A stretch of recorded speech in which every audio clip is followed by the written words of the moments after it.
অভ্যুত্থানের মধ্যে আমরা বলেছিলাম বাধা দিলে বাঁধবে লড়াই, সেই লড়াইয়ে জিততে হবে এবং সেই লড়াই আমরা জিতেছিলাম। আজকে আবারও বাধা দেওয়া হয়েছে দ্বিগুণ গতিতে, এর জবাব আমরা দিব ইনশাল্লাহ। প্রিয় গোপালগঞ্জবাসী, আপনারা যারা এই গণ অভ্যুত্থানের পক্ষে রয়েছেন, নতুন বাংলাদেশের পক্ষে রয়েছেন, আপনাদেরকে দায়িত্ব নিতে হবে এই গোপালগঞ্জ যেন মুজিববাদীদের আশ্রয় কেন্দ্র হয়ে উঠতে না পারে। যদি পুলিশ প্রশাসন ব্যর্থ হয়, নিজেদেরকে রক্ষা করার দায়িত্ব, নিজেদের জেলার মর্যাদা রক্ষা করার দায়িত্ব, বাংলাদেশকে রক্ষা করার দায়িত্ব আমাদের নিজেদেরকেই নিতে হবে। যেরকমটা আমরা গণ অভ্যুত্থানে নিয়েছিলাম, কিন্তু গোপালগঞ্জে কোনো সন্ত্রাসীদের আস্তানা আমরা সহ্য করব না।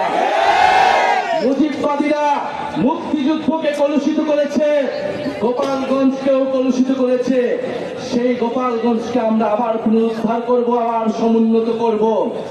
প্রিয় সংগ্রামী বন্ধুগণ, আমাদের যারা সনাতন ভাই বোনেরাও রয়েছেন, এই আওয়ামী লীগ সনাতন ভাই বোনদের জমি দখল করেছে, তাদের সাথে বেইনসাফি করেছে। আমাদের এই নতুন বাংলাদেশে আমরা সকল ধর্মের অধিকার রক্ষা করব, মান মর্যাদা রক্ষা করব। প্রিয় সংগ্রামী বন্ধুগণ, আজকে মুজিববাদীরা বাধা দিয়েছে, তাদেরকে জবাব দেওয়া হবে। আমরা যদি আজকে এখানে দাঁড়িয়ে ঘোষণা দেই সারা বাংলাদেশ এই গোপালগঞ্জে এসে জড়ো হবে, কিন্তু আমরা সময় দিয়ে যাচ্ছি। আজকে যে বাধা দেওয়া হলো, তারা বাধা দিয়েছে, কোন সাহসে বাধা দিয়েছে, কোন সাহসে মুজিববাদীরা এখনো গোপালগঞ্জে আশ্রিত রয়েছে, তারা আশ্রয় দিয়েছে। দ্রুত সময়ের মধ্যে বিচার যদি না হয়, আমরা আবারও আসবো গোপালগঞ্জে। আমরা নিজ হাতে দায়িত্ব নিয়ে গোপালগঞ্জকে মুজিববাদীদের থেকে মুক্ত করব ইনশাআল্লাহ। সংগ্রামী বন্ধুগণ, জাতীয় নাগরিক পার্টি আপনাদের সাথে থাকবে।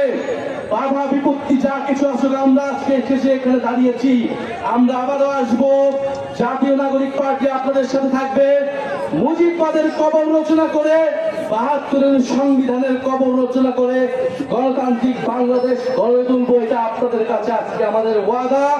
আজকের এই দিনে আবু সাইদ শহীদ হয়েছিলেন, আমাদের ওয়াসিম শহীদ হয়েছিলেন, আমাদের ৬ জন শহীদ হয়েছিলেন।